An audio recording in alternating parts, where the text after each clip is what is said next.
Mon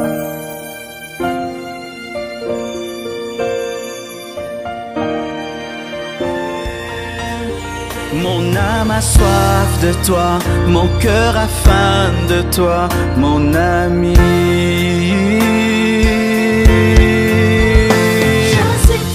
Je suis triste, je meurs. Mais personne noie dans ton amour. Je suis en Jésus, rien ne peut m'atteindre. Et tu m'as sauvé. Tu m'as sauvé, alors je veux chanter. Je suis enfant de Dieu.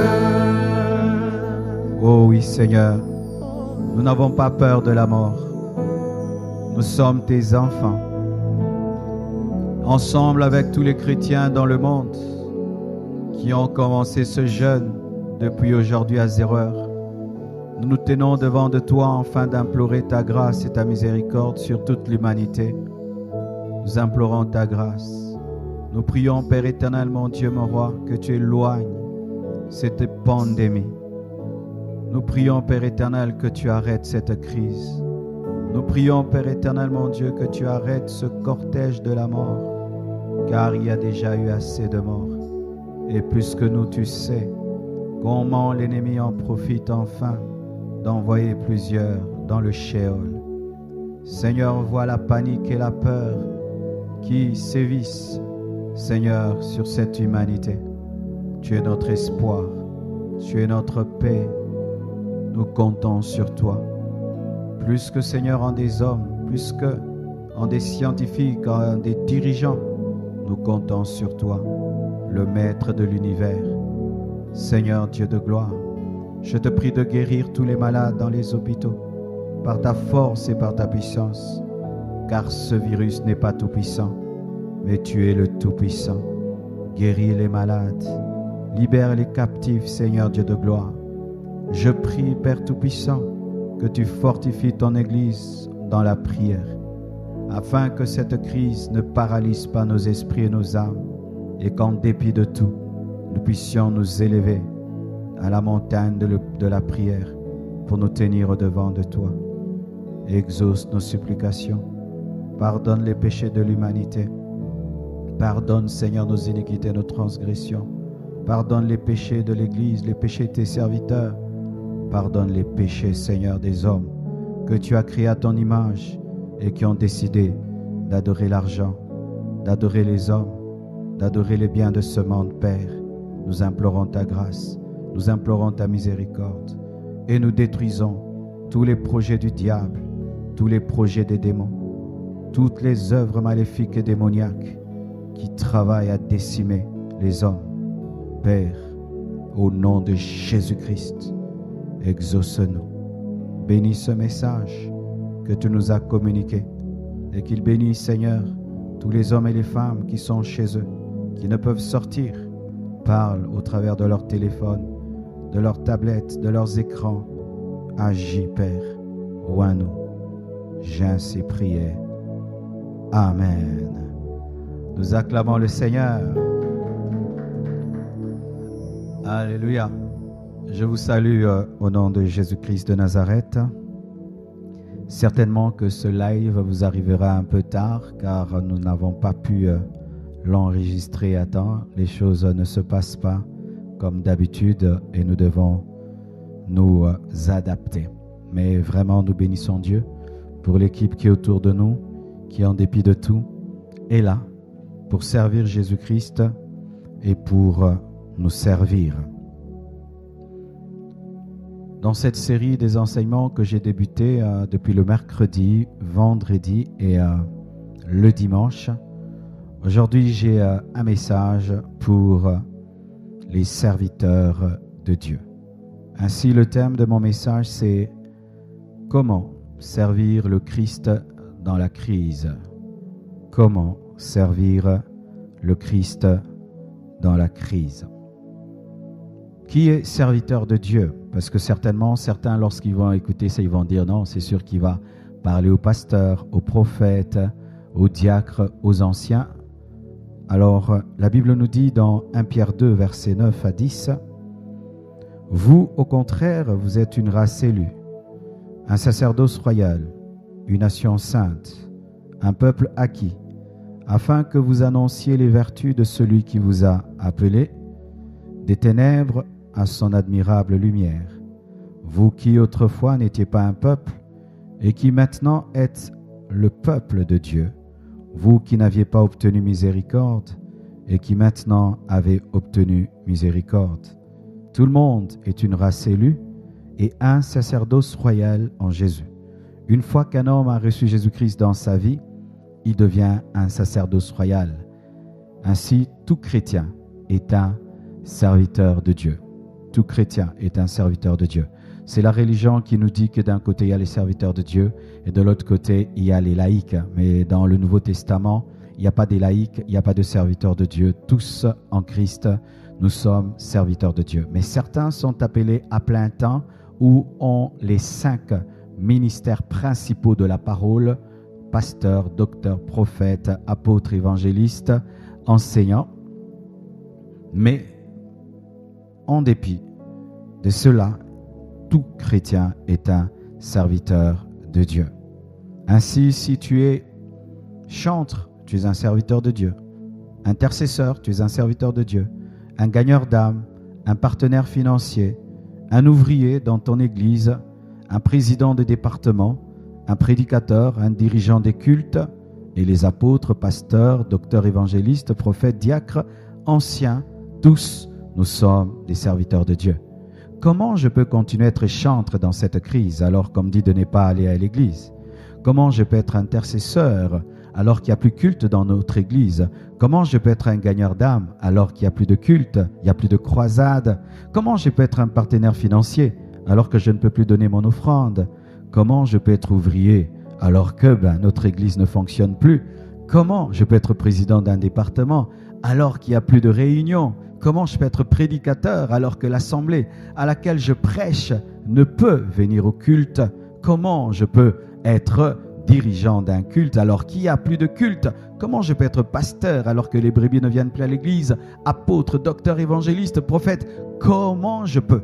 Ce sont des questions très très importantes auxquelles il faut répondre. Et le Seigneur m'a accordé sa grâce et sa sagesse afin de nous aider. Alléluia. Mes frères et sœurs, avant que je n'entre en profondeur, vous devez savoir ceci, que le projet du diable contre les serviteurs de Dieu dans cette pandémie est grand. Le diable a des projets contre les serviteurs de Dieu. Quiconque s'appelle serviteur de Dieu, quiconque sait être un serviteur de Dieu, vous devez savoir qu'il y a un grand projet du diable contre vos ministères, un grand projet du diable contre le travail que vous faites pour Dieu et que vous avez fait pour Dieu avant cette crise. Car la Bible nous dit dans Jean 10, verset 10, « Le voleur ne vient que pour dérober, égorger et détruire. Moi, je suis venu afin que les brebis aient la vie et qu'elles soient dans l'abondance. Lorsque le diable vient, il vient pour voler. Il est venu voler ton ministère. Il vient pour détruire ton ministère et tuer ton ministère. » Pendant cette pandémie, le diable a 3 projets. Cher homme de Dieu, cher serviteur de Dieu, cher ouvrier, te voler ton ministère, détruire ton ministère, tuer ton ministère. Vous devez le savoir. Derrière ce coronavirus, il y a un projet du diable de voler, de détruire et de tuer. Ce qui fait que certains, après cette crise, risquent de se retrouver sans ministère, de se retrouver avec un ministère détruit, risquent de se retrouver morts dans leur ministère. Comment veut-il le faire? Tout d'abord, sache que le diable veut réellement te tuer physiquement. Ah oui, mes frères, beaucoup de gens sont un peu dans la distraction. Mais sachez que le projet du diable, derrière cette pandémie, c'est te tuer physiquement. Nous avons appris des serviteurs de Dieu qui sont morts. Une servante de Dieu est morte. Il y a une star qui vient de mourir. Un grand saxophoniste africain vient de mourir. On aurait cru qu'il serait mort d'une autre manière, mais jamais on n'aurait pu penser qu'il serait mort du Covid-19. Alors, cher homme de Dieu, tu dois savoir que Satan, derrière cette pandémie, cherche à te tuer physiquement. C'est-à-dire te tuer de maladie, que tu aies cette maladie et que tu en meurs. Ce sera pour lui sa manière d'arrêter ton ministère, car si ton corps cesse de fonctionner, ton ministère s'arrête. Le jour où ton petit cœur, tes poumons cessent de fonctionner, même si tu es un grand prédicateur, tu as l'onction, tu as les miracles, tu t'arrêtes là. Alors tu dois considérer cette maladie comme l'ennemi de ton ministère. Satan veut te tuer physiquement. C'est pourquoi tu ne dois pas prendre à la légère les règles d'hygiène qui nous sont prescrites. Je suis oint, je fais des miracles, des prodiges. Moi, je salue tout le monde. Je mets la main à ma bouche. Je salue tout le monde et je mets la main à mes yeux. Moi, je suis oint. Satan va arrêter ton ministère par ton orgueil. Il va arrêter ton ministère par ta foi mal placée. Moi, j'ai l'onction, j'ai la puissance. Moi, je lave pas les mains. Faites très attention. Ça ne te diminue pas, homme de Dieu, que de laver les mains. Ça ne te diminue pas, homme de Dieu, que de respecter la distance. Ça ne te diminue pas, homme de Dieu, que de veiller à ce qu'il y ait une hygiène autour de toi. Sinon, l'ennemi te tuera physiquement et il arrêtera ton ministère, parce qu'après Covid-19, tu dois continuer à servir Dieu, mais tu risques de t'arrêter parce que tu n'as pas été prudent, parce que tu as négligé ta santé. Tu as négligé de bien te nourrir. On nous parle des vitamines C. Tu n'en prends pas parce que tu pries beaucoup, tu lis beaucoup la Bible, tu prends beaucoup la Sainte Seine, mais tu ne prends pas des vitamines C. Tu ne prends pas le temps de faire du sport. Tu ne prends pas le temps de veiller sur ton alimentation, parce que dans la parole de Dieu, on nous montre aussi que Dieu veillait sur l'alimentation de son peuple, surtout lorsqu'ils étaient dans le désert. Vous allez voir que Dieu avait interdit à son peuple de manger certaines nourritures dans le désert, parce que cela allait les empêcher d'avoir des performances physiques, parce qu'ils devaient marcher à pied. Ils devaient marcher à pied et ils ne devaient pas manger n'importe quoi, parce qu'ils devaient avoir l'endurance pour marcher dans le désert. Dieu est intelligent. Ces choses que Dieu nous interdit dans la Bible de manger, lorsque vous faites des études de ces aliments, ce sont des aliments toxiques et qui donnent des maladies et qui affaiblissent le corps, qui affaiblissent l'immunité. Donc, mes frères et sœurs, vous devez savoir qu'il faut un équilibre. Jésus-Christ était le Fils de Dieu, mais il mangeait beaucoup le poisson. Il marchait beaucoup, c'était un sportif. Vous devez veiller sur votre santé, parce que rester à la maison, rien faire, tu vas devenir obèse, tu vas attraper des maladies cardiaques et tu risques de quitter cette terre avant le temps de Dieu. Donc il y a un projet du diable contre toi, c'est de tuer physiquement, de tuer. Il veut aussi te tuer spirituellement. Ça, vous devez savoir. Mes frères et sœurs, derrière ce coronavirus, il y a un projet du diable de tuer les gens physiquement et spirituellement, chers serviteurs de Dieu. Pendant que vous êtes là à regarder tout le temps des vidéos par les corona, les démons travaillent, les sorciers travaillent, les magiciens travaillent pour affaiblir l'Église, affaiblir les serviteurs de Dieu. Parce qu'ils savent que lorsque la lampe est éteinte, c'est là qu'on peut travailler. Ils savent que lorsque les chrétiens dorment, c'est là qu'ils peuvent travailler. Et faites très attention. Le manque d'activité est très mortel, même pour les militaires. On dit souvent qu'un soldat sans guerre rouille son arme.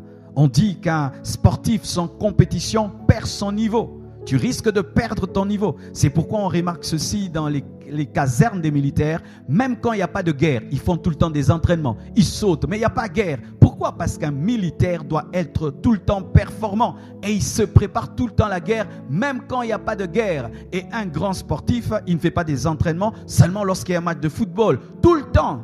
Prenez un grand footballeur pendant 1 année ou 2 ans. Dites-lui de ne plus s'entraîner et de ne plus aller faire du foot.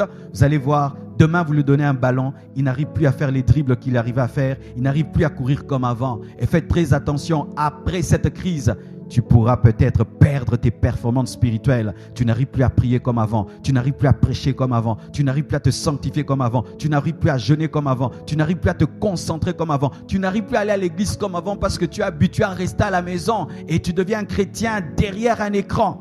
Ne perdez pas vos performances. C'est pourquoi vous devez garder l'activité. Comme les militaires dans les casernes, même s'il n'y a pas la guerre, ils s'entraînent comme un sportif, même s'il n'y a pas match, ils s'entraînent pour garder la forme. Le manque d'activité est très mortel pour les serviteurs de Dieu. La Bible nous dit, concernant la chute de David, pourquoi David a chuté? 2 Samuel 11, versets 1 à 2. L'année suivante, au temps où les rois se mettaient en campagne, David envoya Joab avec ses serviteurs et tout Israël, tout le monde est parti, tous les serviteurs et tout Israël pour détruire les fils d'Ammon, pour assiéger Rabat. Mais David resta à Jérusalem, confiné à Jérusalem. Il resta à Jérusalem dans son château. Un soir, David se leva de sa couche et comme il se promenait, comme aujourd'hui vraiment les gens s'ennuient, ils tournent dans leur maison, ils tournent sur le toit de sa maison royale. Il aperçut de là une femme qui se baignait et qui était très belle de figure.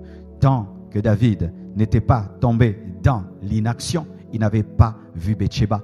Bathsheba existait toujours, mais il était tellement actif qu'il n'a pas eu le temps de voir Bathsheba. Mais lorsqu'il est tombé dans l'inactivité, c'est alors qu'il a remarqué Bathsheba. Bathsheba habitait toujours là. Elle avait toujours cette habitude de se laver. Ce n'était pas la première fois, mais il ne pouvait pas la voir parce qu'il était en guerre. Il était en guerre. Et lorsqu'il revient de la guerre, il est fatigué. Il n'a pas le temps de se promener sur le toit. Mais là, comme il n'avait rien à faire, c'est alors qu'il a remarqué Bathsheba. Chers serviteurs de Dieu, chantres, prédicateurs, intercesseurs, gagneurs d'âmes, ouvriers de l'église, vous qui étiez tout le temps en action dans les églises, transportant des chaises, donnant des places aux gens, priant avant le culte, chassant les démons. Maintenant, vous ne pouvez plus faire tout cela. Vous vous retrouvez comme David. Faites attention. C'est maintenant que Satan va vous montrer Bathsheba. Le diable est un stratège, mes frères.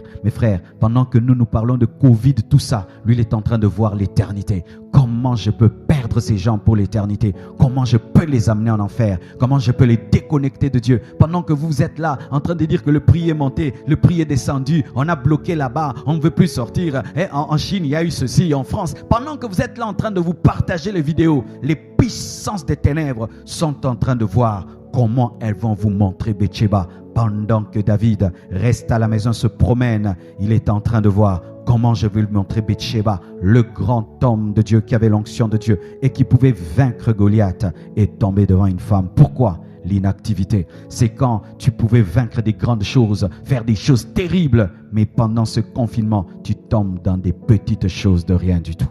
Faites très attention. Dieu reste Dieu, même s'il n'y a pas culte. Le Saint-Esprit est en train de contrôler toutes nos maisons, même s'il n'y a pas culte. Le Saint-Esprit est en train de voir comment chacun de nous se comporte. Parce que pendant un temps, nous avons cru que c'est à l'église que tout se passe. Et là, nous nous rendons compte, non, c'est dans nos vraies vies que les choses se passent. Faites très attention. Mes frères et sœurs, aujourd'hui, alors que j'étais en train de prier, le Seigneur m'a dit, Marcelo, chante. Oh, j'ai dit, oui, chante. Alors toi, tu dois me chanter qu'à l'église. Je veux que tu me chantes. Ah, et là, mes yeux se sont ouverts. Mes frères, lorsque nous allons à l'église, nous chantons pour qui? Ah, est-ce que nous chantons pour le peuple de Dieu? Si tu chantes pour le peuple de Dieu, ces derniers temps, tu ne chantes pas. Mais si tu chantais pour Dieu, même à la maison, tu vas chanter. Dieu veut entendre ta voix, lui chanter dans ta chambre, lui chanter dans ta maison, parce que nous ne chantons pas à l'église pour quelqu'un, nous chantons pour Dieu, et Dieu reste Dieu, malgré le confinement, malgré l'épidémie, mais il y a des chrétiens, depuis qu'on a fermé les églises, qui n'ont même pas chanté devant Dieu. Ah oui, qui n'ont même pas chanté, qui n'ont pas prié, qui n'ont pas fait du bien à quelqu'un avec leur argent. Parce que eux, ils ne donnent que dans les paniers des offrandes. Mais ils n'ont pas aidé un pauvre. Mais les pauvres, ils sont toujours là. Ils n'ont pas fait du bien. Ça fait une semaine qu'ils n'ont pas fait du bien à quelqu'un. Le seul endroit où ils font du bien, c'est dans les paniers des offrandes. Vous voyez à quel point notre christianisme était bizarre. Et Dieu, au travers de cette circonstance, est en train de nous révéler que nous sommes dans un dysfonctionnement spirituel et que nous devons revenir à la parole de Dieu. Intercesseur, est-ce que vous intercédez toujours? Est-ce qu'un intercesseur ne prie qu'avant le culte? Maintenant qu'il n'y a pas de culte, donc tu ne vas plus intercéder. Tu ne vas plus intercéder pour ton pasteur. Tu ne vas plus intercéder pour ton église. Vous voyez la maladie dans laquelle le diable est en train de nous mettre? Des partenaires financiers. L'église est toujours là, l'église est toujours là, mais qui oublient qu'il y a des factures à payer, qu'il y a des besoins. Non, ils oublient, et il n'est plus partenaire financier. Des gagneurs d'âmes qui ne gagnent plus les âmes. Alors qu'aujourd'hui, tu peux gagner les âmes par WhatsApp, par Facebook, tu peux appeler quelqu'un, lui prêcher l'évangile, et tu peux même aller voir quelqu'un physiquement. Alors ça, on n'a pas interdit aussi de parler à quelqu'un, parce que nous causons dans nos maisons, nous causons avec nos voisins. Donc je peux aussi gagner une âme, je peux parler à quelqu'un en respectant la distance, 1 mètre, mais je te parle de Jésus. Mais il y a des gagneurs d'âme qui ne vont pas le faire pendant ce temps, il y a des gens qui pêchent, les sorciers travaillent et tout. Mais il y a des gagneurs d'âme qui ont dit, moi je reprendrai l'évangélisation après. Faites très attention. Enseignant de la parole, est-ce que tu continues à enseigner la parole? Est-ce que tu continues à enseigner la parole? Car oui, tu étais habitué à aller à l'église, on te donne la chair et le peuple est là. Maintenant, le peuple n'est pas là. Tu dois apprendre maintenant à enseigner avec un écran. Tu dois apprendre à enseigner avec une caméra. Et si tu n'as pas de caméra, tu dois apprendre à enseigner avec ton téléphone. Car si tu ne le fais pas, tu vas te rouiller. Tu vas te rouiller. Tu dois enseigner la parole. Et aujourd'hui, plus que jamais, les gens sont sur Internet parce qu'ils ne peuvent pas sortir. C'est le moment d'enseigner la parole de Dieu. Même si tu ne les vois pas, tu dois croire que ton message va passer. Prédicateur, est-ce que tu continues à prêcher? Prophète, est-ce que tu continues à prophétiser? J'aimerais parler aux prophètes. Prophète, n'ayez pas peur de prophétiser. C'est sûr qu'on vous a beaucoup attaqué ces derniers temps. Vous n'avez pas vu le corona.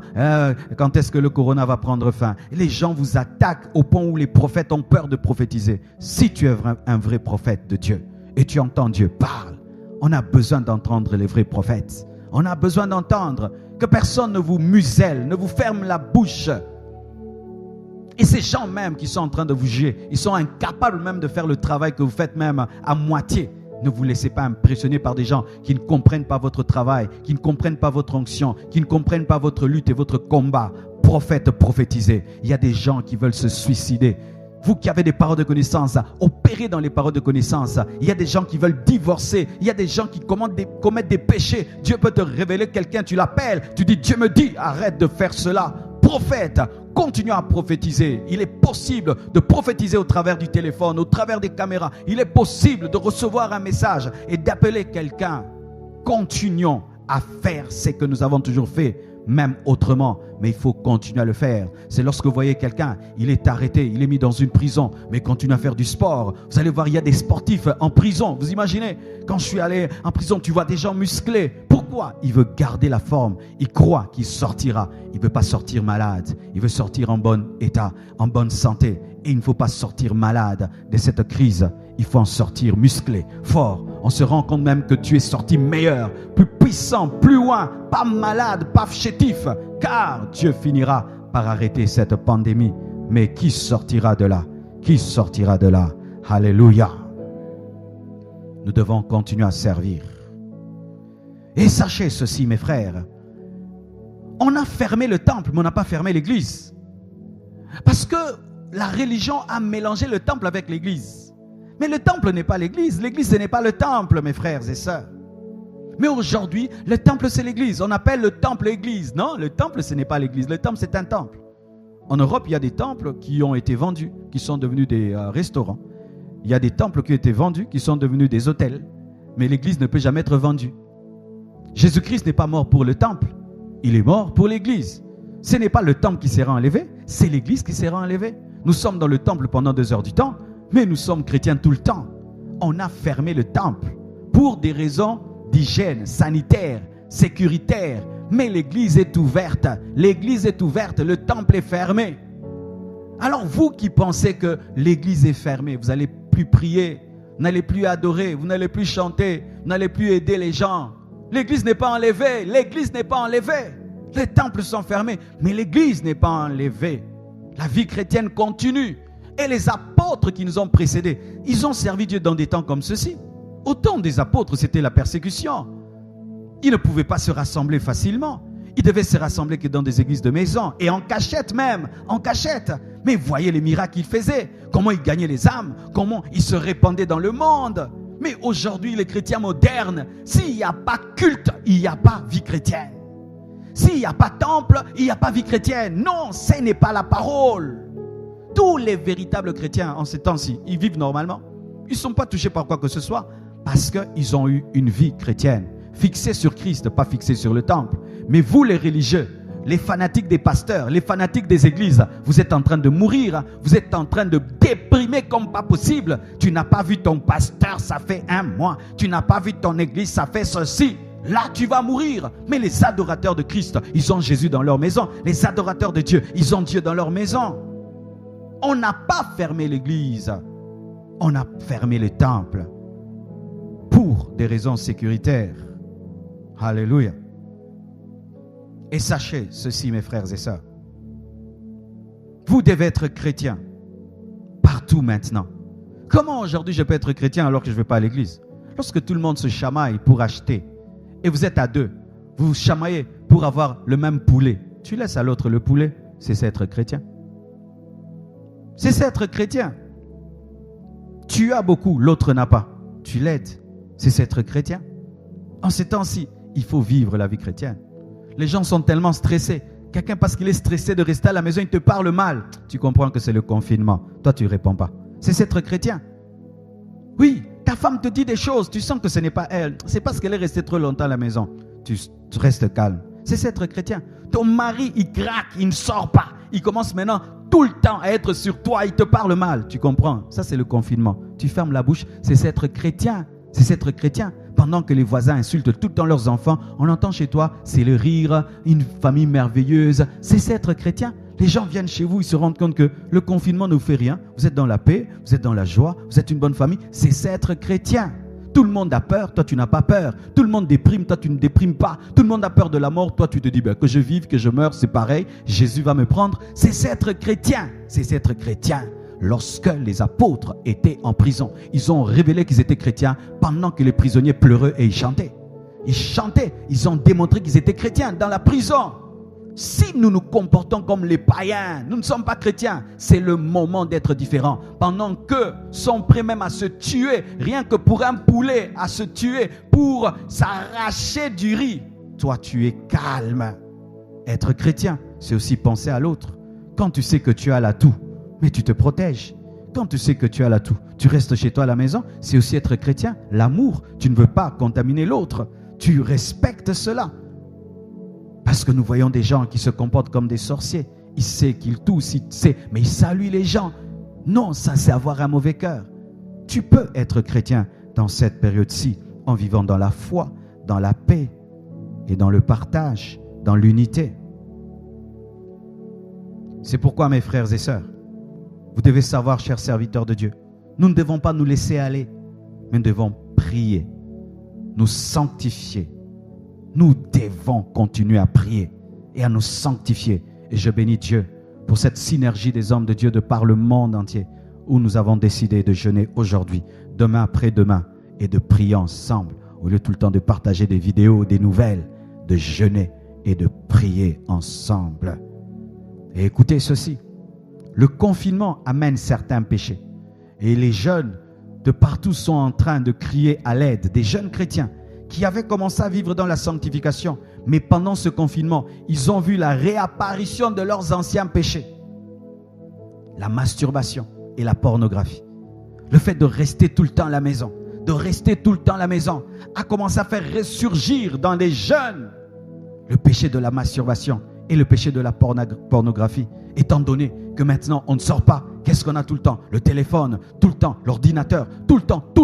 Et les gens sont en train de replonger dans leurs anciens péchés, de replonger dans les anciens péchés. Si tu es concerné et tu es revenu à la masturbation, tu es revenu à la pornographie, fais attention mon frère, le diable est en train de te tuer, il est en train de te voler, il est en train de te détruire. Réveille-toi, relève-toi. Ne laisse pas le confinement te tuer et te détruire. C'est lorsque vous apprenez quelqu'un qui n'était pas homosexuel, vous le mettez en prison, il devient homosexuel. Pourquoi? Le confinement engendre des péchés. Le confinement engendre le péché. Le confinement, lorsque David est resté seul, il a commis l'adultère. La solitude a amené l'adultère. Cette solitude a créé quel péché chez toi? A créé quel mauvais désir chez toi? Et que Dieu bénisse tous ces jeunes qui au moins ont la sincérité d'appeler pour qu'on les aide.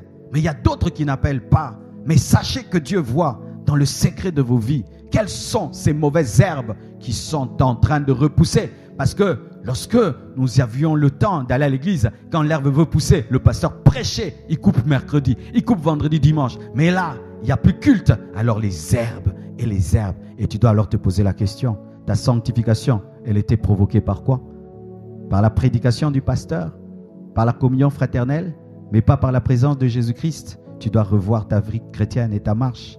Parce que tout ceci est en train de nous préparer à l'enlèvement. En soi, le Seigneur nous a permis de nous préparer à l'enlèvement et nous dire, vous voyez, vous n'êtes pas prêts. Vous n'êtes pas prêts à être enlevés. Aujourd'hui, lorsque je suis venu dans le temple, afin de tenir cette émission, je regarde toutes ces chaises vides et j'ai dit, on croirait qu'il y a eu l'enlèvement. Oui, tu es en train de nous préparer à l'enlèvement et nous montre que si je donnais l'examen enlèvement, beaucoup allaient rester. Mes frères et sœurs, quels sont ces péchés qui sont revenus chez toi? Les querelles, les disputes, la nervosité, l'égoïsme. D'ici là, l'égoïsme va devenir l'un des grands péchés des hommes. Lorsqu'il y aura rareté des aliments, quand on va fermer les frontières et de plus en plus il n'y aura pas de sucre, il n'y aura pas assez de farine, il n'y aura pas assez de riz. C'est quand vous allez voir l'égoïsme de l'homme se manifester. C'est comme vous allez voir dans des maisons quelqu'un manger dans la chambre pendant que les autres ont faim. Les choses qu'on a connues au temps du pillage. C'est quand vous allez voir quelqu'un attendre que tout le monde dort pour prendre son pain et manger. L'égoïsme. Les commérages. Comme on ne va pas au travail, on ne fait rien. On parle du mal des gens. On parle du mal toute la journée. Les gens passent le temps à parler du mal. Les médisances et les médisances. Qu'est-ce que sont ces mauvaises herbes qui ont poussé dans ton jardin pendant ces temps-ci? Parce que lorsque le jardinier n'est pas là, les mauvaises herbes poussent et commencent à étouffer les fleurs. Et comme certains sont dépendants du culte, les mauvaises herbes poussent parce que le prédicateur jardinier n'est pas là pour les couper. Et ça commence à étouffer ta vie d'adoration, ta vie de prière, ta vie de sainteté, ta vie de crainte. Faites attention. Jésus est capable de te délivrer de cela. Il est capable de te pardonner. Mais tu dois être sincère. Et que je prie, pendant que tu entends ce message, que le Saint-Esprit sonne la sonnette d'alarme et te dise que tu es en danger. Car si tu ne fais pas garde, tu risques de sortir de cette crise païenne, rétrograde, où on ne te verra plus jamais à l'église. Et où peut-être jamais au niveau où on t'a connu. C'est pourquoi vous devez avoir un programme de prière. Ah oui. Ne soyez pas comme des coqs, vous vous réveillez, vous marchez, puis vous dormez. Si tu ne programmes pas la vie de prière, tu n'auras pas la vie de prière. Si tu ne programmes pas de lire la Bible, tu ne la liras jamais. Si tu ne programmes pas une vie disciplinée, tu n'auras pas la discipline. La discipline ne vient jamais vers nous. On va toujours vers la discipline. Ayez un programme. 5 heures, je me réveille. 4 heures, je me réveille. 7 heures, je me réveille. 8 heures, je me réveille. Avant de dormir, je prie. Je dois lire la Bible. Pendant ce temps, je dois finir tel livre. Tu dois. Chez moi à la maison, j'ai ma Bible et j'ai un livre. Je dois les finir. Je dois les finir tous les jours. J'écris. Je me réveille, je prie. Je prends ma Sainte Seine tous les jours. Pourquoi? Même si je suis pasteur, je suis un homme. Si tu ne veilles pas sur toi, tu mourras. Un enfant a besoin de respirer. Un vieillard a besoin de respirer. Un nouveau converti a besoin de sainteté, de prière. Un ancien converti aussi en a besoin. Si tu penses parce que tu as fait beaucoup d'années dans le Seigneur, tu peux te permettre de ne pas respirer spirituellement, tu mourras. Faites très attention. Programmez la prière. Programmez la lecture de la Bible. Programmez. Si tu ne programmes pas, tu auras des semaines sans prier, des semaines sans lire la Bible, des semaines sans esprit, des semaines charnelles, et tu sortiras avec des démons. Oui, car en ce temps-ci, le diable veut entrer, posséder les gens, posséder les gens. Et quand les gens vont revenir à l'église, il y aura beaucoup de cas de délivrance, beaucoup de cas de possession, beaucoup de cas d'infection spirituelle. Les gens sont concentrés que sur l'épidémie, sur Covid, mais il y a une autre épidémie qui a lieu, l'épidémie du péché. Alléluia. Mes frères et sœurs, j'ai compris ceci, avec tout ceci, cher homme de Dieu. Avant d'être un serviteur de Dieu, il faut être un enfant de Dieu. Un jour, j'ai rencontré un homme de Dieu qui a fait des années dans le Seigneur et qui a gardé sa discipline et sa sanctification. Et en dépit de tout, Ce qui est arrivé autour de lui, il a gardé la crainte de Dieu. Et je lui ai posé la question, quel est le secret de ton ministère? Il m'a dit, je suis un enfant de Dieu. J'ai fait l'effort de rester un enfant de Dieu. Vous savez, un enfant de Dieu, quand il pêche, il demande pardon. Un enfant de Dieu, quand il ne prie pas, il ne sait pas dormir la nuit tant qu'il n'a pas prié. Quand il veut manger, il prie. Mais quand on se dit serviteur de Dieu, ouvrier, je prêche, je fais des choses, tu commences à te permettre des choses et tu pêches. Fais très attention. Nous devons être des Maries, pas être des Marthes. Marthe était attachée au service qu'elle faisait pour Dieu. Et Jésus lui a dit que ce n'était pas la bonne part. Mais Marie se plaisait à être aux pieds de Jésus et de l'écouter. Soyons des Maries, pas des Marthes. Car si tu es Marie, cette période-ci ne va pas te détruire. Parce que l'intimité avec Christ, tu l'as déjà. Et tu continueras à l'avoir. D'ailleurs, les maris aiment cette période-ci. Ils ont plus de temps avec Dieu. Ils ont plus de temps pour prier. Ils ont plus de temps. Mais les Marthes, qui sans servir Dieu ne peuvent rien, alors sont en train de mourir parce que elles, leur sanctification, c'est par rapport à l'œuvre de Dieu. Leur sanctification, c'est par rapport au culte. Leur sanctification, c'est par rapport à prêcher. S'il n'a pas une prédication, il ne va pas prier. S'il ne va pas chanter, il ne va pas prier. S'il ne va pas servir à l'église, il ne va pas se concentrer. Il se concentre quand il y a quelque chose à faire. Il demande pardon quand il y a quelque chose à faire. Comme c'est derniers temps, il n'y a rien à faire, il peut garder un péché longtemps. Faites très attention. Cette vie chrétienne-là n'est pas la vraie. C'est la fausse, c'est la religion. C'est la vie de Marthe, ce n'est pas la vie de Marie. Alléluia. Et j'aimerais parler aux hommes de Dieu au sujet aussi de quelque chose. N'ayez pas honte de demander à vos membres de continuer à contribuer pour l'avancement de l'œuvre de Dieu, en dépit des calomnies et de la méchanceté qui sévissent contre vous. Car aujourd'hui, mes frères et sœurs, les gens se plaisent à insulter les hommes de Dieu. Ils sont contents qu'on ait fermé les églises. Ils sont contents. Les pasteurs maintenant vont souffrir et les hommes de Dieu ont honte de passer sur Internet et de dire il faut contribuer à l'œuvre de Dieu. N'ayez pas honte. Et ils ne savent pas comment une église fonctionne.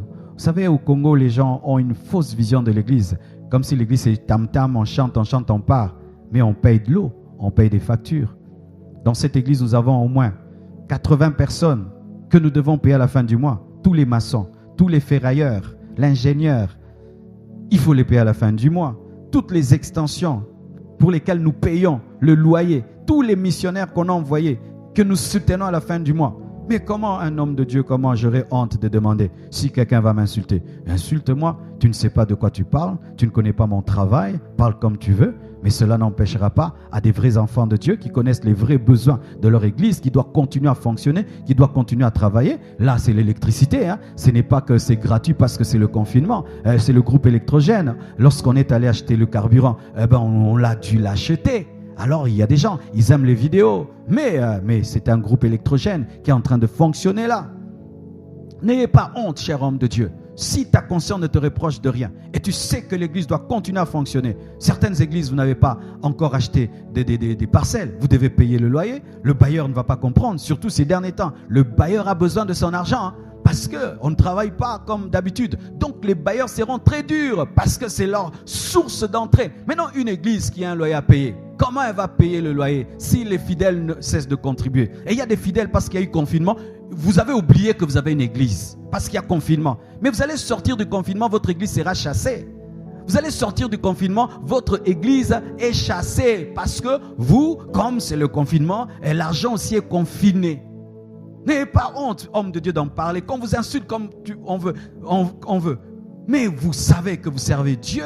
Jésus-Christ a regardé dans le panier des offrandes et c'est écrit dans la Bible et il a loué l'offrande de la veuve. Nous n'allons pas être plus spirituels que Jésus-Christ. La Bible parle des offrandes, nous parlons des offrandes. Si les gens disent hey, vous parlez des offrandes sur Internet parce qu'ils sont fermés. Mais alors, ça fait quoi? Mais on est intelligent. Si les gens ne peuvent pas venir déposer leur argent alors qu'ils envoient par Internet, parce qu'on doit payer l'électricité, on doit payer l'eau, on doit continuer à construire, on doit continuer les projets, on ne va pas s'arrêter parce qu'il y a une maladie. Homme de Dieu, n'ayez pas honte, parlez. Celui qui vous insulte sera maudit. Et d'ailleurs, la plupart des gens qui insultent, ils ne donnent rien. Les gens qui donnent ne parlent pas. Des gens qui ne donnent rien du tout à l'église, en train de critiquer. On t'a rien demandé et tu critiques. Mais les gens qui donnent ne critiquent pas. Continuez à demander. C'est votre droit. Et écoutez ceci. Et les gens disent, oh les pasteurs, oh, vous ne faites rien pour les gens. C'est pourquoi, là maintenant on est content, vous allez souffrir. Vous voulez qu'on prenne des caméras chaque fois qu'on donne quelque chose? Vous voulez qu'on mette une caméra dans le bureau? Chaque fois qu'on aide quelqu'un, il faut une caméra. Et quand même nous aidons et nous filmons, ah l'orgueil. Vous voyez des orgueilleux, la vantardise. La Bible dit, si ta main donne avec la main droite, que ta main gauche ne le sache pas. Donc quand on donne, on montre, c'est l'orgueil. Quand on donne, on ne montre pas, vous ne faites rien. Que voulez-vous? Que voulez-vous? Homme de Dieu, toi seul sais ce que tu fais devant Dieu. Continue à faire le travail de Dieu. Alléluia. Et fidèles, soutenez vos pasteurs, soutenez vos églises et continuez à le faire. Et surtout, en cette période-ci, afin de fermer la bouche aux calomniateurs. Et c'est quand même nous nous rendons compte qu'il y avait tellement de jalousie contre les pasteurs. Parce que les gens ne se réjouissent pas du fait que les bars ont fermé. Les gens ne se réjouissent pas de ce qu'il n'y aura plus de concerts, il n'y aura plus de matchs de football. Personne ne se réjouit pour dire les footballeurs, vous voyez maintenant, plus de matchs, maintenant plus de concerts, plus de bars. C'est plus, pasteur, maintenant, qu'est-ce que vous avez avec nous? On vous a fait quoi? Qu'est-ce que vous avez avec nous? Et en plus, oh les pasteurs sont riches, chère population. Sur 10 000 pasteurs, je vous assure, il y a même 9 000 qui sont dans la pauvreté. Les quelques-là qui ont émergé, vous pensez que c'est ça l'échantillon des pasteurs? La plupart des pasteurs souffrent. Vous parlez de quoi? Vous parlez de quelques pasteurs. Et même ces quelques pasteurs, combien sont des multimillionnaires? Combien même sont des millionnaires?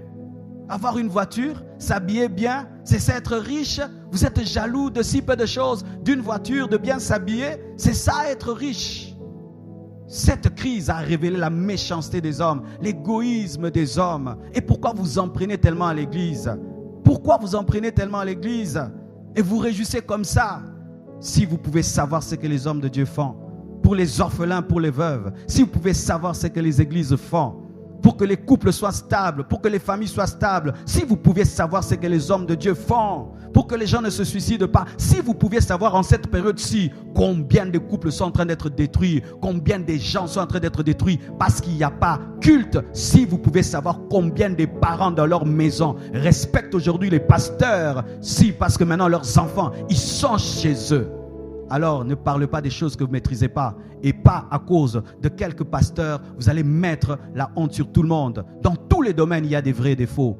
Il y a des faux politiciens et des vrais politiciens. Il y a des faux médecins et des vrais médecins. Il y a des faux professeurs et des vrais professeurs. Il y a des faux pasteurs et des vrais pasteurs. Et vous n'allez pas mettre tout ce que certains faux pasteurs ont fait, le mettre sur tout le monde. C'est injuste de votre part parce que nous ne vous voyons pas vous réjouir par rapport aux bars, par rapport aux concerts, par rapport au football, par rapport à plein de choses, même aux écoles. Non, les églises, on est contents. Vous ne nous arrêterez jamais parce que ce n'est pas vous qui nous avez appelés. Et jusqu'au bout, nous servirons Dieu. Et nous n'avons pas besoin de vous pour continuer à servir Dieu. Cher homme de Dieu, vous devez être déterminé. Déterminé, car Dieu est celui qui vous a appelé. Et c'est devant lui que vous rendrez compte. Vous n'avez pas besoin des acclamations des hommes. Persévérez dans ce à quoi Dieu vous a appelé. Et sachez, mes frères, que ce n'est pas le moment de nous distraire, ni de nous diviser et de dire, les pasteurs maintenant, c'est rien, maintenant on préfère les médecins. Le médecin, il a son rôle. Le pasteur a son rôle. Le médecin a ses limites, là où le pasteur viendra intervenir. Nous avons besoin des scientifiques et nous avons besoin des pasteurs. Nous avons besoin des pasteurs et nous avons besoin des scientifiques. Chacun doit jouer son rôle. J'ai besoin de ma main droite et j'ai besoin de ma main gauche. J'ai besoin de mon cerveau et j'ai besoin de mon cœur. Pourquoi voulez-vous faire d'un corps un seul membre? Frères et sœurs, nous avons besoin de tout le monde. Des policiers, des infirmiers, des médecins, des pasteurs, des prédicateurs, des chantres. Nous avons besoin de tout le monde. Unissons-nous et nous vaincrons avec l'aide de Dieu. Et arrêtons de nous diviser et de jeter la pierre sur certains pour toutes choses. Et les pasteurs, vous avez fait quoi? Et les pasteurs, arrêtez de faire cela. Et j'aimerais parler aux agents de l'ordre. Vous devez savoir que le président de la République, parce que tous nous l'avons entendu, nous avons tous entendu ce que le président de la République a dit. Le président de la République a dit que nous devons arrêter le culte. Oui, mais il n'a pas dit que nous ne devons pas faire des émissions. Et lorsque vous entrez dans des églises, vous trouvez un pasteur respecté et respectable en train de tenir une émission avec quelques caméramans, quelques choristes, une dizaine de personnes, vous le prenez, vous le faites descendre de la chair. Est-ce que c'est ce qu'on vous a demandé de faire? Ou venez même déranger des églises à la porte, surveiller les églises. Pourquoi vous ne surveillez pas les bars comme ça? Pourquoi vous ne surveillez pas les autres comme ça? Pourquoi vous ne surveillez pas? Vous vous tenez dimanche aux aguets, cherchant la petite faute pour prendre des baffles, prendre des amplis. Qu'est-ce que vous avez avec l'église? Qu'est-ce que vous avez avec l'église? Là, je tiens une émission, il y a 3 caméramans, il y a quelqu'un qui est en train de régler le son, il y a 5 musiciens et on a respecté les consignes. Avant, on nous a pris la température, même moi on m'a pris la température, des médecins sont là. C'est comme si on était à la RTNC, c'est comme si on était à B1. Si vous vous opposez au live des églises, alors aussi qu'il n'y ait pas de chaînes qui font des émissions. Parce que pour faire une émission, il faut au moins un technicien, il faut des caméramans, mais pas les églises. Et vous entrez dans le temple pour empêcher un pasteur qui a respecté la consigne, qui a dit à ses fidèles de rester à la maison, je veux prêcher par internet, et venez encore l'arrêter. Je dis non à cela, c'est de l'injustice. Et nous refusons cet acharnement contre l'église et contre les pasteurs. Nous sommes contre cela. Et chers pasteurs, c'est notre droit de parler.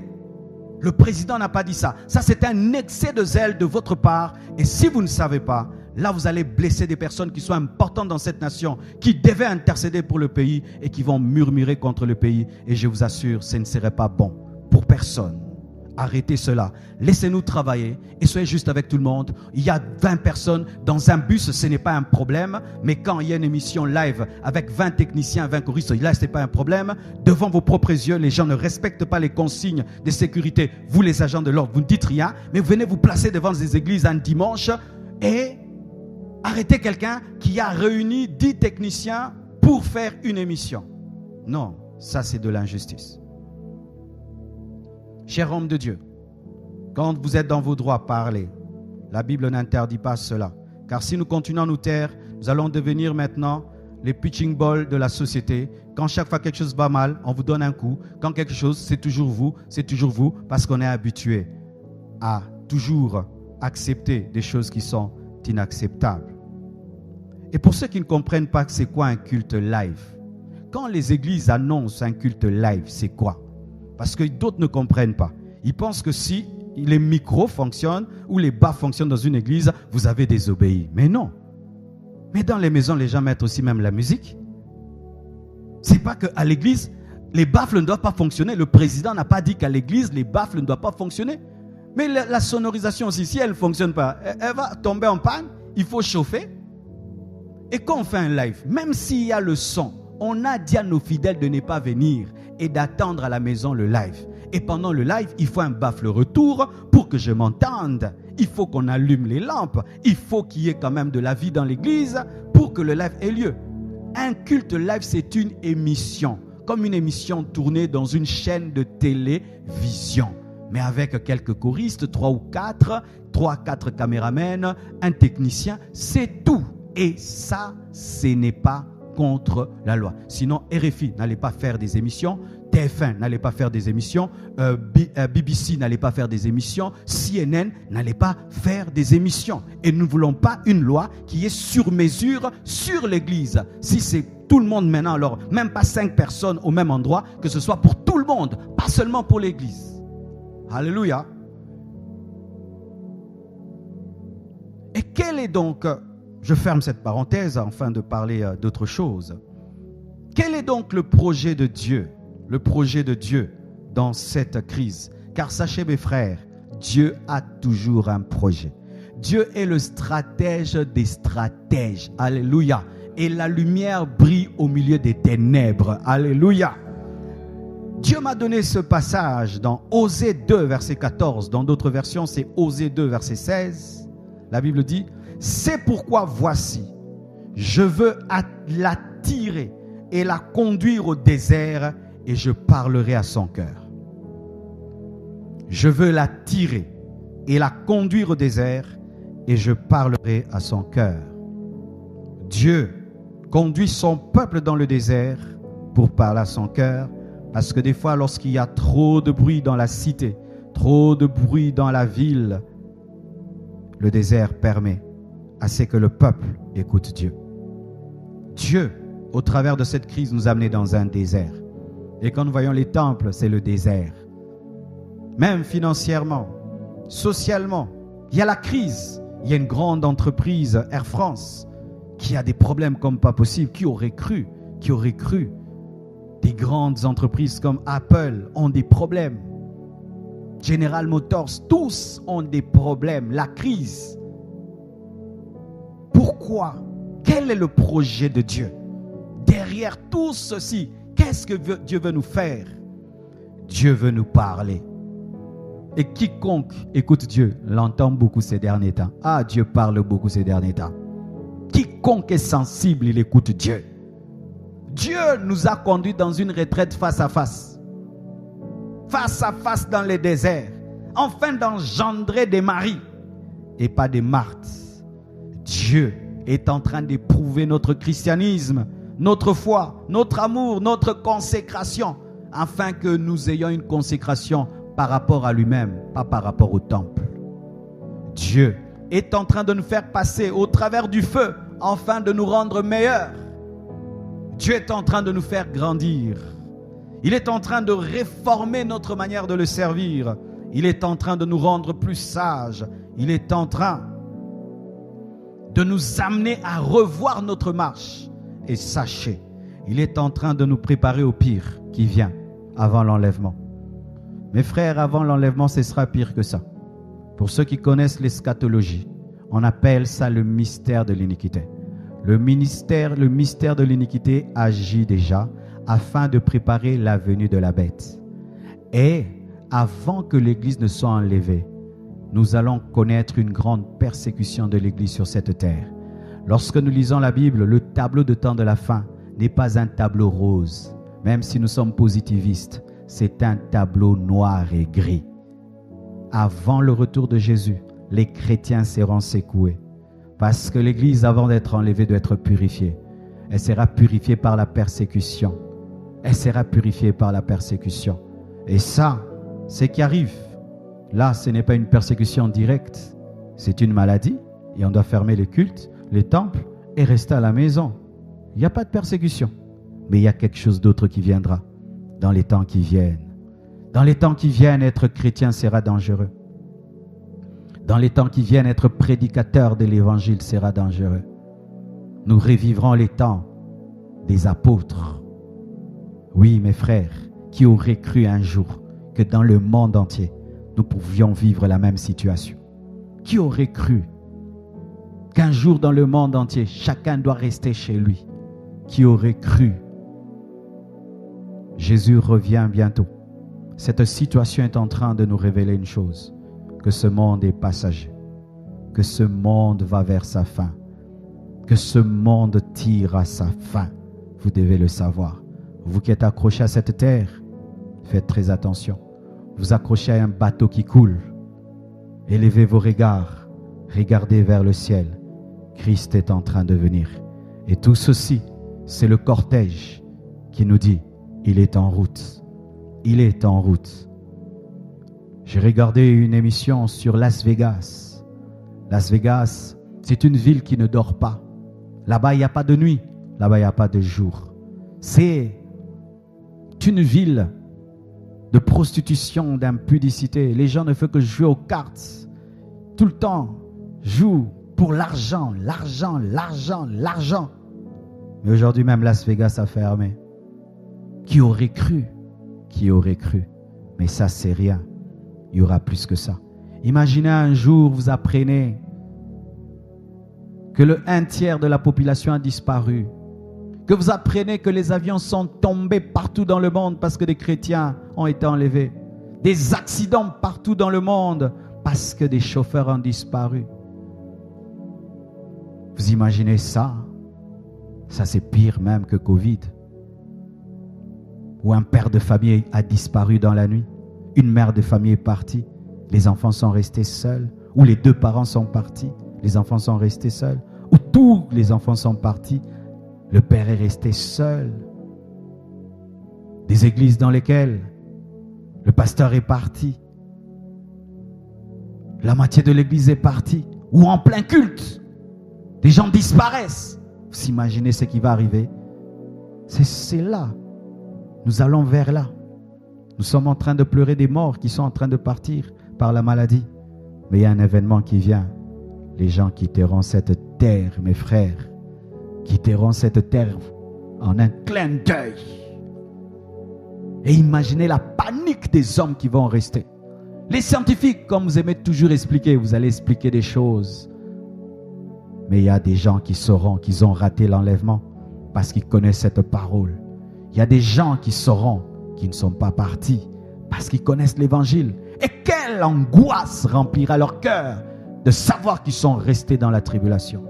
Quelle angoisse dans leur cœur lorsqu'ils sauront que bientôt la marque de la bête sera imposée. Quelle angoisse ils auront lorsqu'ils sauront que l'Antichrist va se manifester. Quelle angoisse ils sauront lorsqu'ils prendront la Bible et se rendront compte qu'elle était vraie, mais qu'ils ne l'ont pas pris au sérieux. Prenez la Bible au sérieux avant qu'il ne soit trop tard. Prenez la Bible au sérieux. Cher homme de Dieu, évitons l'oisiveté pendant ce temps de crise, car l'oisiveté amène beaucoup de péchés. 1 Timothée 5, versets 11 à 13, la Bible dit « Mais refuse les jeunes veuves, car lorsque la volupté les détache du Christ, elles veulent se marier et se rendent coupables. On sait qu'elles violent leur premier engagement. Avec cela, étant oisives, elles apprennent à aller de maison à maison. Et non seulement elles sont oisives, mais encore causeuses et intrigantes, disant ce qu'il ne faut pas dire. » Paul refusait que les jeunes veuves soient reconnues comme des veuves et les poussait à se marier, parce que les veuves avaient un rôle dans l'Église d'éduquer les femmes. Mais les jeunes veuves n'arrivaient pas à bien servir Dieu parce qu'elles tombaient dans la l'oisiveté et les péchés dus à l'oisiveté et voulaient qu'elles puissent se marier. Mais ce passage nous enseigne que ne rien faire pousse à des intrigues, à des vaines causeries, à la médisance, et ne rien faire, homme de Dieu, pendant ce temps, va te pousser à des péchés que tu n'auras jamais imaginés. Jamais. Occupe-toi, fais quelque chose. Écris un livre, c'est le moment. Toi qui dis toujours, j'ai toujours voulu écrire un livre. C'est le moment, pasteur. Écris le livre. Tu as toujours un bon livre que tu n'arrives pas à finir. Va le lire. Quelque chose que tu dois faire. Tu devais organiser l'église. Mais non, tu as le temps de réorganiser l'église. Il y a tellement de choses. Tu aimes prier 10 heures du temps. Tu as le temps de prier 10 heures du temps. Tu voulais faire un jeûne très long. Maintenant, tu peux le faire. Il y a tellement de choses à faire. Tellement de choses à faire. Et écoutez aussi, je l'avais déjà dit, je ne vais pas insister. Après cette crise, homme de Dieu, nous devons diviser l'assemblée en église de maison. Parce que ce système de méga church où tout le monde va au même endroit vient de révéler sa fragilité. Nos fidèles ne se rencontrent pas, alors qu'ils devaient continuer à se rencontrer, mais en petits groupes déjà organisés. Pour ma part, après cette crise, je vais réorganiser l'église, la diviser même en 1000 cellules, église de maison. 10 personnes, 10 personnes, 10 personnes. Après cette crise, pas maintenant pour éviter qu'ils se contaminent, mais après, les diviser ainsi pour préparer les persécutions futures. Car une église qui a une adresse fixe, on la persécute facilement. Mais celle qui se cache dans les maisons, on ne la connaît pas, mais elle existe. C'était ça la puissance de l'église de la Chine. C'était ça la puissance de l'église primitive. Et nous devons réorganiser nos églises en fonction de cela. Et j'avais dit quelque chose, certains l'ont mal pris, mais Dieu m'a dit d'insister. Nous devons apprendre à faire les tentes. Vous allez voir, l'apôtre Paul était un apôtre qui devait être soutenu par l'église. Mais il maîtrisait un métier, c'était un faiseur de tentes. Et ça lui permettait, lorsque l'église ne le soutenait pas, lui-même faisait les tentes et il pouvait manger. Homme de Dieu, il ne faudrait pas que tu meurs parce qu'il n'y a pas d'offrande. Il ne faudrait pas que tu meurs parce que les fidèles maintenant ne savent plus donner, parce qu'eux aussi gardent de l'argent, parce qu'ils se disent si ça fait 2 mois, 3 mois, 4 mois, comment je vais faire? Il ne faut pas que tu meurs parce que les offrandes ont baissé, les dîmes ont baissé. Il ne faut pas que tes enfants meurent de faim à la maison parce que l'église dimanche n'a pas fonctionné. Il ne faudrait pas que tu meurs parce que les fidèles maintenant, eux aussi doivent faire la provision. Alors comment tu vas vivre, homme de Dieu? Il faut faire des tentes, il faut faire des affaires. Il faut faire des affaires. Si tu as une voiture, vends-la et prends cet argent, investis dans quelque chose qui peut nourrir ta famille, qui est culte ou pas culte. Si tu as des beaux vêtements, vends-les. Investis dans quelque chose qui peut faire que ta famille ne manque pas le pain. C'est une manière déjà de te préparer à des moments difficiles, homme de Dieu. Sur cette terre, il ne faut jamais être dépendant pour le manger, pour le boire. Même si tu as une église qui t'aime, une église qui te soutient, mais si sans elle, tu ne peux pas manger et boire, tu es en danger. Surtout si tu as des enfants, tu as une femme. Un père ne peut pas dépendre des autres pour manger. Il ne doit pas dépendre des autres, de la compassion des gens pour manger. Car là, si on vous pose la question ce dimanche, qui a reçu des dîmes et des offrandes, je crois que le 1 millième seulement a pu en avoir. Ceux qui ont des systèmes bancaires, ceux qui travaillent sur Internet et tout le reste, oui, ont pu. Mais les églises basiques ou qui n'ont qu'un seul panier d'offrandes, et c'est là que tout entre. Alors, pasteur, vas-tu mourir? L'église va-t-elle fermer? Tes enfants vont-ils être chocorés? Parce que les fidèles ne peuvent plus. Tu es fort, tu as l'intelligence, tu as des mains. Regarde dans ta maison, qu'est-ce que tu peux faire? Qu'est-ce que ta femme peut faire? Faites des tentes.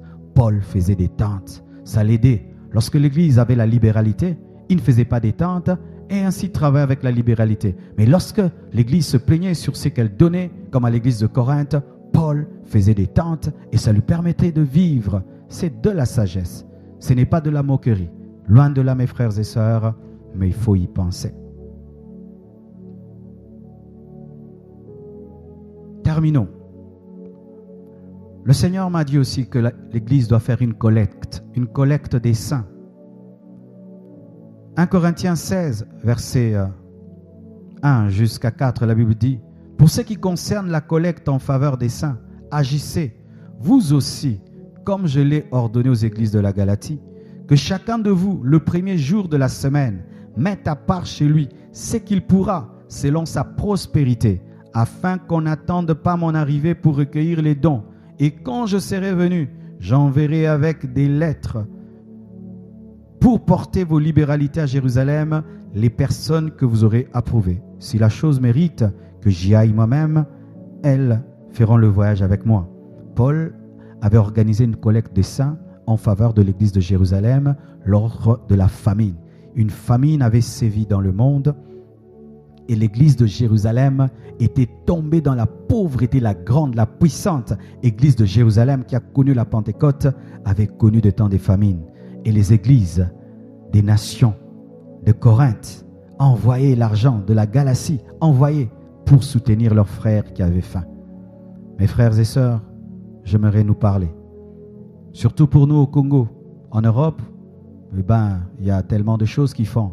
Mais pour nous au Congo, si cette situation fait 1 mois, il y a des familles vraiment qui vont souffrir parce que beaucoup vivent au jour le jour. Alors, nous devons faire quelque chose. Nous devons faire une collecte, faire une boutique du cœur.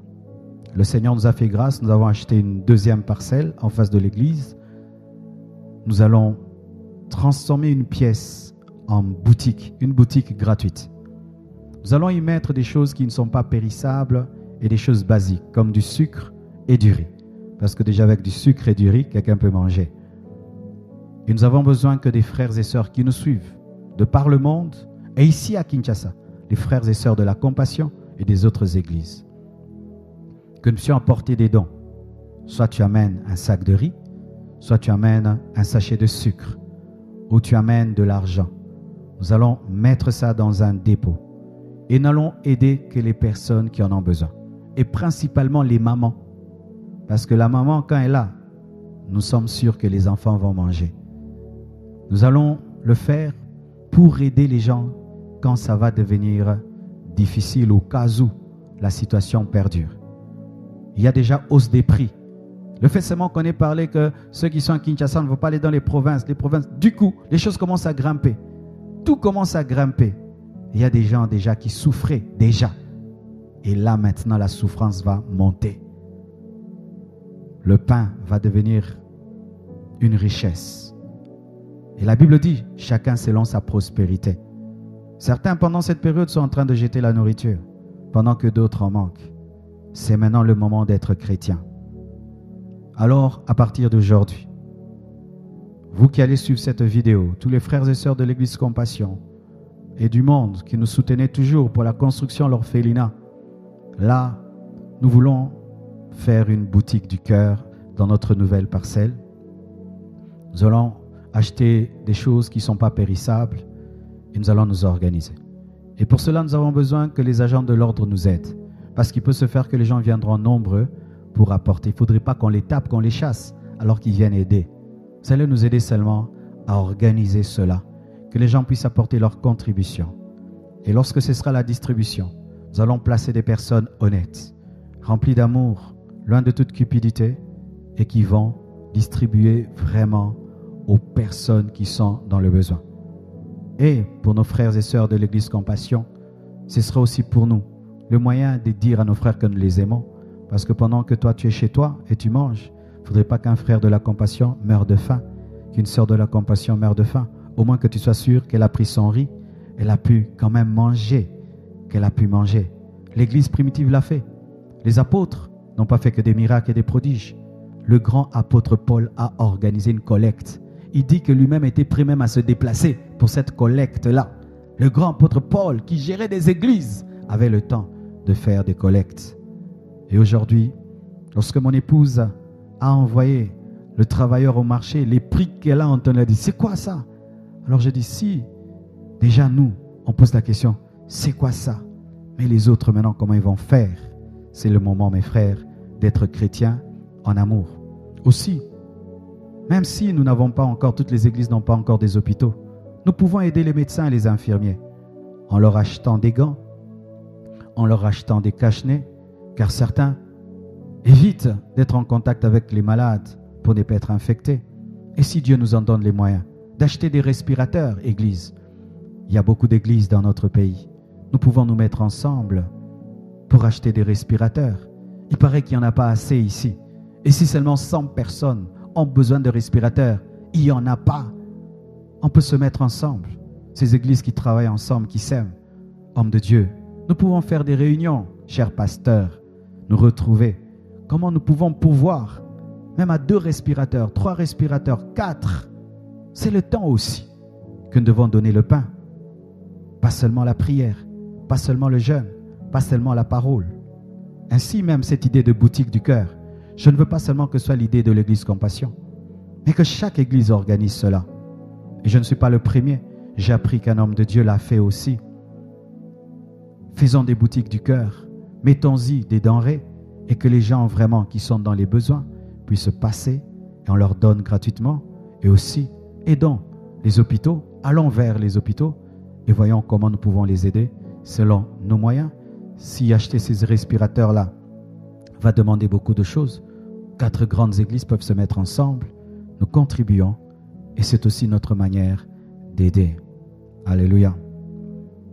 Alors, pour cela, nos bureaux seront ouverts pour recevoir vos dons en nature et en espèces. Mais pour ceux qui peuvent utiliser tous les moyens, M-Pesa, Airtel Money, tous les comptes qu'il y a sur Internet, faites-le ainsi.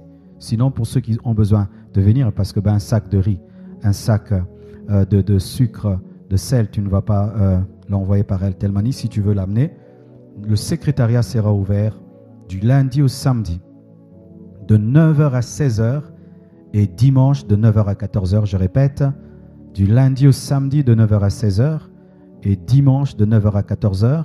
Et le numéro de contact, c'est le 00 243 81 506 78 81. 00 243 81 506 78 81. Et l'église est située à Limété, 2e rue, quartier industriel numéro 4. Limété, 2e rue, quartier industriel numéro 4. Donc si vous venez lundi au samedi, vous allez trouver des serviteurs, des servantes de Dieu là pour recevoir vos dons, recevoir vos sacs de sucre, recevoir tout ce que vous aurez apporté. Et bientôt, nous allons vous dire comment ça se passe. On va filmer, vous montrer même cette boutique du cœur, vous montrer tout ce qui se passe pour que vous puissiez être sûr que votre argent va vraiment là où il doit être destiné. Vous allez avoir toutes les photos, toutes les vidéos. Et béni soit Dieu pour cette deuxième parcelle que Dieu nous a donnée, qui nous permettra de le faire. Mais nous ne voulons pas avoir des gens qui viennent, qui sont forts, qui viennent nous demander. Des gens qui vont prendre pour aller revendre. Vraiment, ne faites pas ça. Où tu vas venir, on te donne un sac de riz, toi tu le prends, tu vas le revendre. On te donne du riz, du sucre, tu revends. Nous voulons des gens vraiment qui sont dans les besoins, qui ne sauront pas manger, qui ont des difficultés. Pas des gens forts, des gens capables, qui peuvent. Vraiment, ne faites pas ça. Sinon, vous allez nous décourager, on va laisser tomber. Pour ceux qui savent, j'avais commencé un restaurant du cœur il y a de cela 3 ans. Et après, c'était quoi? Les hommes forts venaient, chasser les faibles, taper les faibles. J'ai fermé parce que je ne pouvais pas commencer à nourrir des gens forts qui vont aller se droguer, s'enivrer et tabasser les gens. J'ai fermé et j'ai changé cet restaurant du cœur en bourse d'études compassion, payer les études des orphelins et des orphelines. Alors si, lorsque nous allons faire la boutique, nous entendons des gens qui viennent prendre gratuitement pour aller vendre, des gens qui sont capables, qui ont fait un business, là on va arrêter parce qu'on ne peut pas encourager des bêtises. Alléluia. Terminons, mes frères et sœurs. J'aimerais terminer en parlant à tous ceux qui nous suivent. Ce sera peut-être une question qui va vous faire peur. Mais voici, si tu étais parmi ces gens qui sont morts du corona, où serais-tu parti? Car nous devons prêcher l'évangile. Nous devons vous prêcher l'évangile. Nous sommes là en train de compter les morts. Mais moi, je me pose cette question. Ils sont allés où? Ces milliers de morts tout d'un coup. Il y a des journaux, il y a 600 morts dans un seul pays. Ces personnes vont où?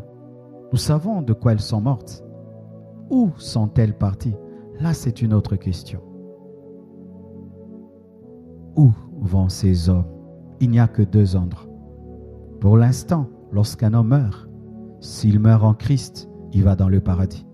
S'il meurt sans Christ, il va dans le mauvais séjour de mort, qui est déjà un lieu de feu. Et Jésus en parle avec l'homme riche et Lazare.